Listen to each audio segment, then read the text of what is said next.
하나님의 말씀은 맛있습니다. 하나님의 말씀은 즐겁습니다. 하나님의 말씀은 생명과 행복을 줍니다. 500독 성경 통독 훈련 원장입니다. 여수 살리는 교회 임기환 목사가 진행하고 있는 하늘의 문을 활짝 열리는 시간입니다. 함께 하시면 기적이 일어납니다. 하나님의 말씀을 읽고 전하겠습니다. 오늘은 사무엘상 11장입니다. 사무엘상 11장. 암몬 사람 나하스가 올라와서 길르앗 야베스에 맞서 진침해 야베스 사람들이 나하스에게 이르되 우리와 언약하자. 그리하면 우리가 너를 섬기리라 하니 암몬 사람 나하스가 그들에게 이르되 내가 너희 오른 눈을 다 빼야 너희와 언약하리라. 내가 온 이스라엘을 이같이 모욕하리라. 야베스 장로들이 그에게 이르되 우리에게 이랫동안 말미를 주어 우리가 이스라엘 온 지역에 전령들을 보내게 하라. 만일 우리를 구원할 자가 없으면 내게 나아가리라 하니라. 이에 전령들이 사울이 사는 기브아에 이르러 이 말을 백성에게 전하매 모든 백성이 소리를 높여 울더니 마침 사울이 밭에서 소를 몰고 오다가 이르되 백성이 무슨 일로 우느냐 하니 그들이 야베스 사람의 말을 전하니라. 사울이 이 말을 들을 때에 하나님의 영에게 크게 감동되매 그의 노개가 크게 일어나 한 겨리의 소를 잡아 각을 뜨고 전령들의 손으로 그것을 이스라엘 모든 지역에 두루 보내어 이르되 누구든지 나와서 사울과 사무엘을 따르지 아니하면 그의 소들도 이와 같이 하리라 하였더니 여호와의 두려움이 백성에게 임하매 그들이 한 사람같이 나온지라. 사울이 배석에서 그들의 수를 세어보니 이스라엘 자손이 30만 명이요 유다 사람이 3만 명이더라. 무리가 와 있는 전령들에게 이르되 너희는 길르앗 야베스 사람에게 이같이 이르기를 내일 해가 될 때에 너희가 구원을 받으리라 하라. 전령들이 돌아가서 야베스 사람들에게 전하매 그들이 기뻐하니라. 야베스 사람들이 이에 이르되 우리가 내일 너희에게 나아가리니 너희 생각에 좋을 대로 우리에게 다 행하라 하니라. 이튿날 사울이 백성을 3대로 나누고 새벽에 적진 한가운데로 들어가서 날이 더울 때까지 암몬 사람들을 치매 남은 자가 다 흩어져서 둘도 함께한 자가 없었더라. 백성이 사무엘에게 이르되 사울이 어찌 우리를 다스리겠느냐 한 자가 누구니까 그들을 끌어내소서 우리가 죽이겠나이다. 사울이 이르되 이 날에는 사람을 죽이지 못하리니 여호와께서 오늘 이스라엘 중에 구원을 베푸셨음이니라. 사무엘이 백성에게 이르되 오라 우리가 길갈로 가서 나라를 새롭게 하자. 모든 백성이 길갈로 가서 거기서 여호와 앞에서 사울을 왕으로 삼고 길갈에서 여호와 앞에 화목제를 드리고 사울과 이스라엘 모든 사람이 거기서 크게 기뻐하니라. 아멘. 사무엘상 11장입니다. 사울의 왕권이 점점 더 강화되고 있는 말씀을 볼 수가 있겠습니다. 10장에서 우리는 하나님으로부터 소명을 받은 사울이 드디어 제비뽑기 절차를 거쳐 이스라엘의 왕으로 선출되는 것을 10장 17절에서 24절의 말씀을 통해서 살펴보았습니다. 그렇지만 사울은 일부 백성들로부터는 아직 왕권을 인정받지 못하는 처지에 있었습니다. 10장 25절에서 27절 보면 나오는 말씀입니다. 그러나 이제 11장에 들어왔습니다. 하나님께서 사울로 하여금 온 백성들로부터 명실공히 이스라엘의 왕으로 인정받을 수 있도록 하기 위한 계기를 마련하는 모습이 나타나고 있습니다. 이 같은 11장의 말씀은 세 단계 전개 과정을 통해서 우리가 살펴볼 수가 있겠습니다. 1절에서 4절 말씀입니다. 하나님께서 왕권을 확립시킨 계기가 된 암몬 족속의 길르앗 야베스 침공 사건을 다루고 있습니다. 암몬 사람 나하스가 길르앗 야베스에 와서 맞서서 진을 쳤습니다. 그리고 이제 나하스에게 야베스 사람들이 언약하자 그러면 우리가 섬기겠다 이렇게 하니까 암몬 사람 나하스가 그들에게 이르되 내가 너희 오른 눈을 다 빼야 너희와 언약하리라. 내가 온 이스라엘을 이같이 모욕 하리라 이렇게 말씀을 하면서 강경하게 나왔습니다. 5절에서 11절 말씀입니다. 사울이 하나님의 능력을 힘입어 암몬 족속을 경멸시키는 장면이 나오고 있습니다. 이렇게 암몬 족속을 경멸시킬 수밖에 없었던 이유는 6절 말씀에 보면 사울이 이 말을 들을 때에 하나님의 영에 크게 감동되매 그의 노가 크게 일어났다 이렇게 말씀을 했습니다. 하나님의 영에 감동된 사울이 드디어 암몬 족속을 경멸시킬 수 있는 지혜와 능력과 무용을 얻을 수가 있었던 것입니다. 사사들도 기드온도 그랬습니다. 드보라도 그랬습니다.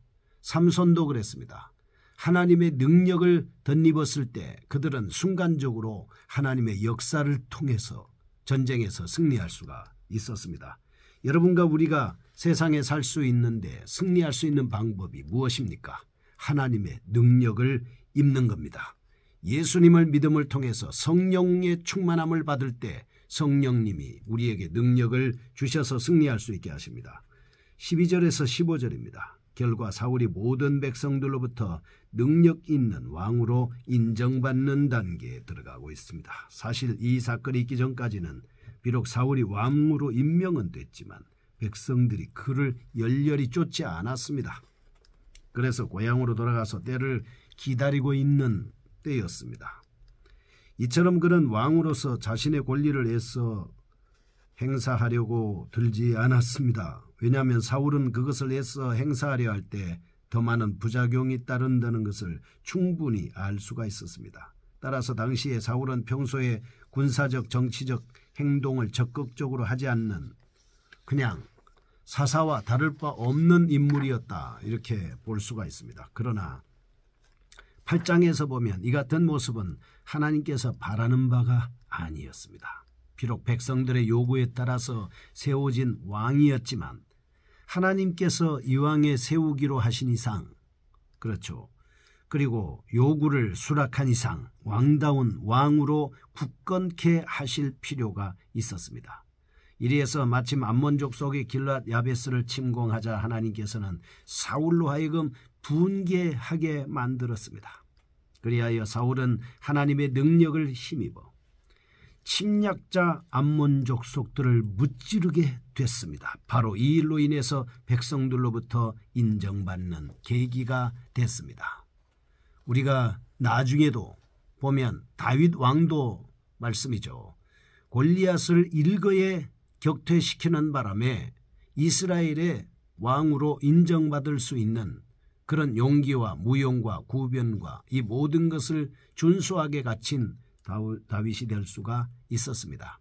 솔로몬 왕은 어떻게 이스라엘 백성들에게 인정을 받았을까요? 그의 유명한 장녀가 낳은 두 아이의 재판 사건을 통해서 이스라엘 백성들에게 지혜로운 왕으로 인정받을 수가 있었습니다. 사울도 마찬가지입니다. 어떻게 하나님의 사자로 부르심을 받을 수 있다는 것을 인정받을 수 있었을까요? 다메섹 도상에서 그가 예수님을 만나서 변화됐다는 사실을 증명했기 때문입니다.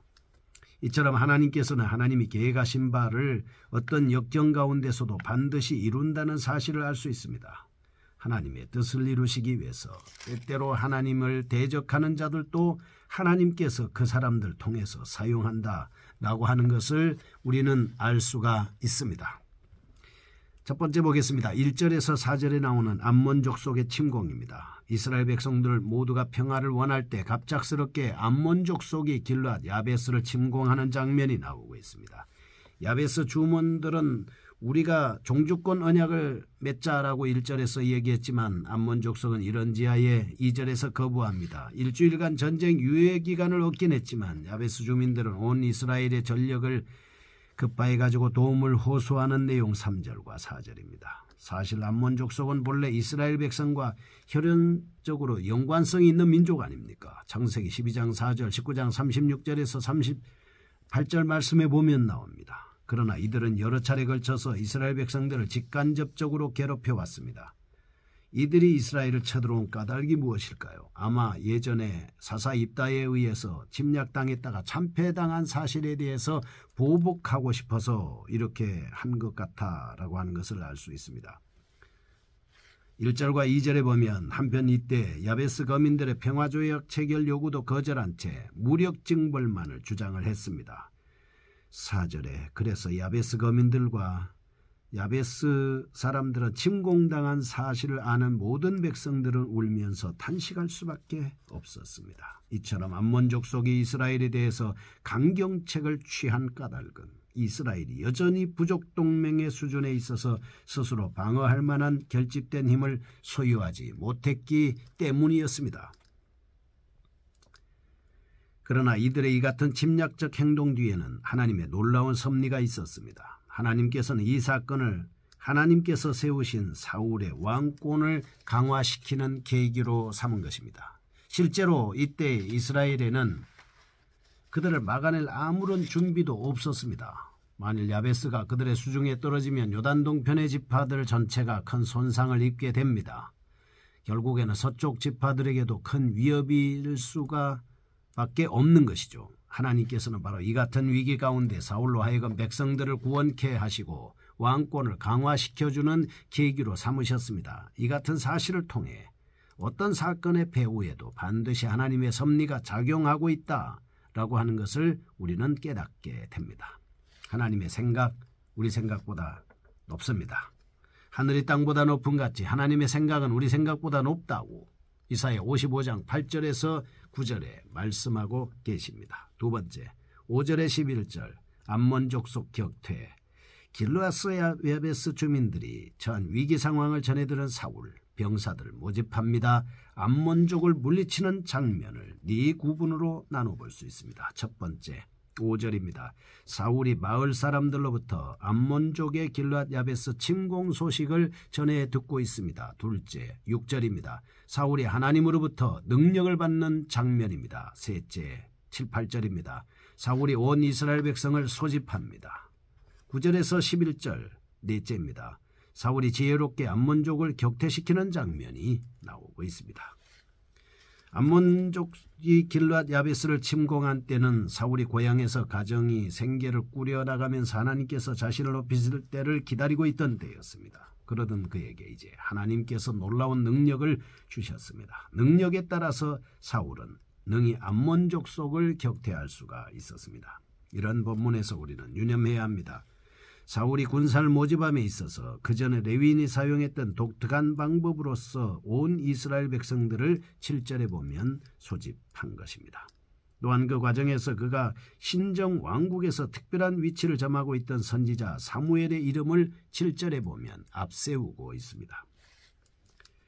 이는 사울이 온 이스라엘의 결속을 강조하면서도 암몬족과의 전투에 있어서 하나님의 능력을 힘입어 싸우겠다는 의지를 다짐하는 것을 볼 수 있습니다. 근본 전투를 순전히 자신의 능력보다는 하나님을 이스라엘의 대장으로 모시고 싸우겠다, 성전으로 만들겠다라고 하는 것입니다. 이런 점에서 전투는 승리할 수밖에 없지 않습니까? 이스라엘을 대신해서 싸우신 근본 전투에서 사울은 하나님의 협력적 대리자의 역할을 한 것밖에는 없었습니다. 그래서 구원할 수가 있었습니다. 첫째, 겸손히 하나님을 바라보면서 기다리는 자는 하나님에 의해서 반드시 높여집니다. 둘째, 범사에 하나님의 역할을 인정하는 자만이 성공적인 인생을 살아갈 수가 있습니다. 그러면 우리가 여기서 잠깐 우리 인생을 회방하는 자에 대한 성도들은 어떤 자세를 가져야 할까요? 본문에는 길르앗 야베스 거민들이 뜻하지 않게 암몬족의 침략을 받는 장면이 나옵니다. 그리고 그들에 의해서 이스라엘 민족이 모욕받는 장면도 기록하고 있습니다.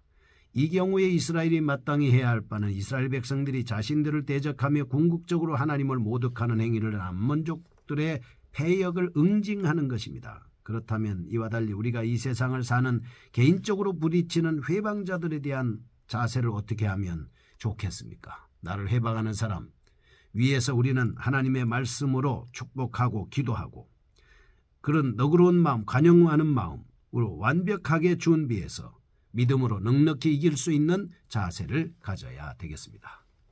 하나님 감사합니다. 우리가 하나님의 말씀으로 이기고 승리할 수 있는 저희가 되게 하여 주옵소서. 예수님의 이름으로 기도합니다. 여수 살리는 교회 임기환 목사였습니다. 이 방송을 다시 듣고자 원하시면 유튜브 성경통독 임기환 혹은 태바 검색하시고 구독하셔서 계속 은혜 받으실 수 있습니다.